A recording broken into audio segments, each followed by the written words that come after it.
সূৰা ৰহমান অৰ্থাৎ কৰুণাময়।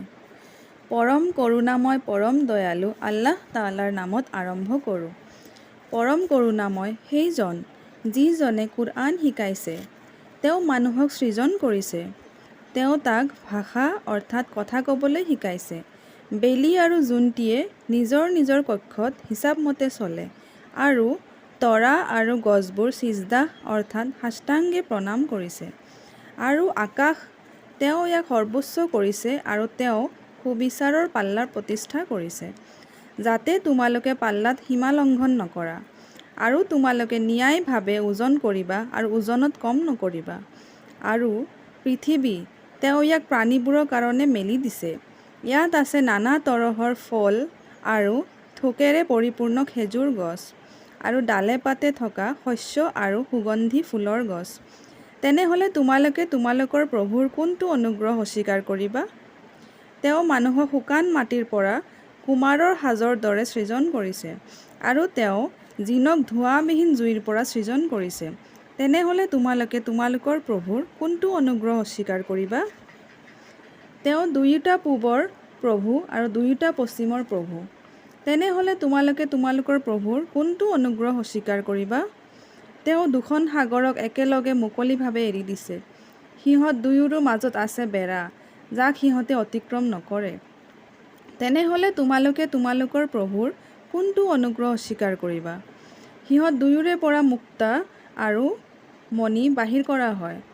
তেনেহ'লে তোমালোকে তোমালোকৰ প্ৰভুৰ কোনটো অনুগ্ৰহ অস্বীকাৰ কৰিবা? আৰু তেওঁৰ কাৰণেহে সাগৰৰ মাজত পৰ্বতৰ নিচিনা ওখ জাহাজবোৰ স্থিৰভাৱে চলে। তেনেহ'লে তোমালোকে তোমালোকৰ প্ৰভুৰ কোনটো অনুগ্ৰহ অস্বীকাৰ কৰিবা? ইয়াৰ অৰ্থাৎ পৃথিৱীৰ ওপৰত যিবোৰ আছে সেই সকলোবোৰেই লয় হ'ব। কিন্তু হে মুহাম্মদ সাল্লাল্লাহু আলাইহি ৱাসাল্লাম, তোমাৰ প্ৰতি উদাৰ আৰু অতি সন্মানিত প্ৰভুৰ মুখ অৰ্থাৎ ব্যক্তিত্ব চিৰকাল থাকিব।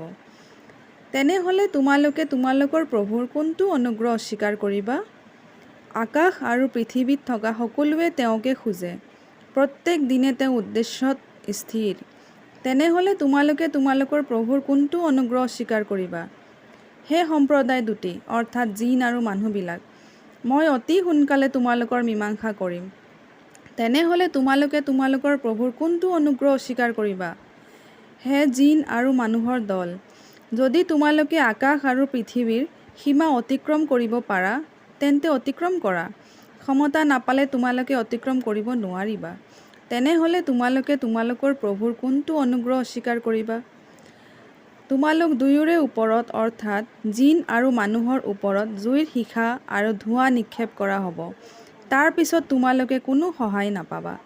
তেনেহ'লে তোমালোকে তোমালোকৰ প্ৰভুৰ কোনটো অনুগ্ৰহ অস্বীকাৰ কৰিবা? তাৰ পিছত যেতিয়া আকাশ বিদীৰ্ণ হৈ মলমৰ নিচিনা ৰঙা হ'ব, তেনেহ'লে তোমালোকে তোমালোকৰ প্ৰভুৰ কোনটো অনুগ্ৰহ অস্বীকাৰ কৰিবা?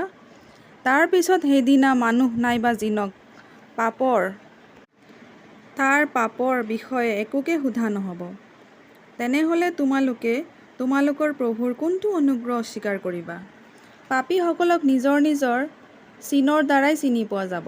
তেতিয়া চুলি আৰু ভৰিৰে সৈতে গ্ৰেপ্তাৰ কৰা হ'ব। তেনেহ'লে তোমালোকে তোমালোকৰ প্ৰভুৰ কোনটো অনুগ্ৰহ অস্বীকাৰ কৰিবা? সেই দোজখ যাৰ বিষয়ে পাপীসকলে অগ্ৰাহ্য কৰিছিল। সিহঁতে ইয়াৰ ভিতৰত আৰু তেজ-পুজ মিহলোৱা উতলা পানীৰ ভিতৰত ঘূৰি থাকিব। তেনেহ'লে তোমালোকে তোমালোকৰ প্ৰভুৰ কোনটো অনুগ্ৰহ অস্বীকাৰ কৰিবা? আৰু যি নিজৰ প্ৰভুৰ সন্মুখত থিয় হোৱাৰ কাৰণে অন্তৰত ভয় ৰাখে, তাৰ কাৰণে আছে দুখন বেহেস্ত। তেনেহ'লে তোমালোকে তোমালোকৰ প্ৰভুৰ কোনটো অনুগ্ৰহ অস্বীকাৰ কৰিবা? দুয়োখনতে থাকিব সকলো প্ৰকাৰৰ বস্তু। তেনেহ'লে তোমালোকে তোমালোকৰ প্ৰভুৰ কোনটো অনুগ্ৰহ অস্বীকাৰ কৰিবা? দুয়োখনতে বৈ থাকিব দুটি নিজৰা। তেনেহ'লে তোমালোকে তোমালোকৰ প্ৰভুৰ কোনটো অনুগ্ৰহ অস্বীকাৰ কৰিবা? দুয়োখনতে থাকিব যোৰা যোৰাভাৱে সকলো প্ৰকাৰৰ ফল। তেনেহ'লে তোমালোকে তোমালোকৰ প্ৰভুৰ কোনটো অনুগ্ৰহ অস্বীকাৰ কৰিবা?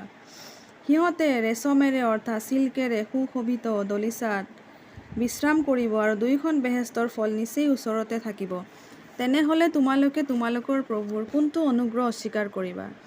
দুয়োখনতে থাকিব দৃষ্টি সংযতকাৰিণী অৰ্থাৎ লাজকুৰীয়া সতী কুমাৰীসকল, যিসকলক মানুহ নাইবা জিনে ইয়াৰ আগে স্পৰ্শ কৰা নাই।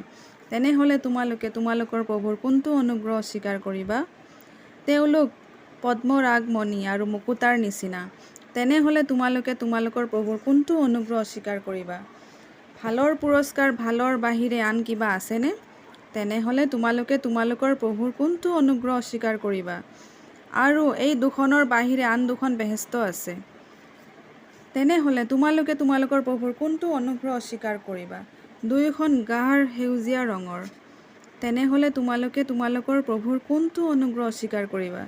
দুয়োখনতে থাকিব অবিৰাম বৈ থকা দুটি নিজৰা। তেনেহ'লে তোমালোকে তোমালোকৰ প্ৰভুৰ কোনটো অনুগ্ৰহ অস্বীকাৰ কৰিবা? দুয়োখনতে থাকিব ফল আৰু খেজুৰ আৰু ডালিমবোৰ। তেনেহ'লে তোমালোকে তোমালোকৰ প্ৰভুৰ কোনটো অনুগ্ৰহ অস্বীকাৰ কৰিবা? দুয়োখনতে থাকিব সৎ চৰিত্ৰা ৰূপহীসকল। তেনেহ'লে তোমালোকে তোমালোকৰ প্ৰভুৰ কোনটো অনুগ্ৰহ অস্বীকাৰ কৰিবা? তম্বুবোৰৰ ভিতৰত থাকিব দৃষ্টি সংযতকাৰিণী হুৰ অৰ্থাৎ অপেশ্বৰীসকল। তেনেহ'লে তোমালোকে তোমালোকৰ প্ৰভুৰ কোনটো অনুগ্ৰহ অস্বীকাৰ কৰিবা? যিসকলক মানুহ নাইবা জিনে ইয়াৰ আগে স্পৰ্শ কৰা নাই।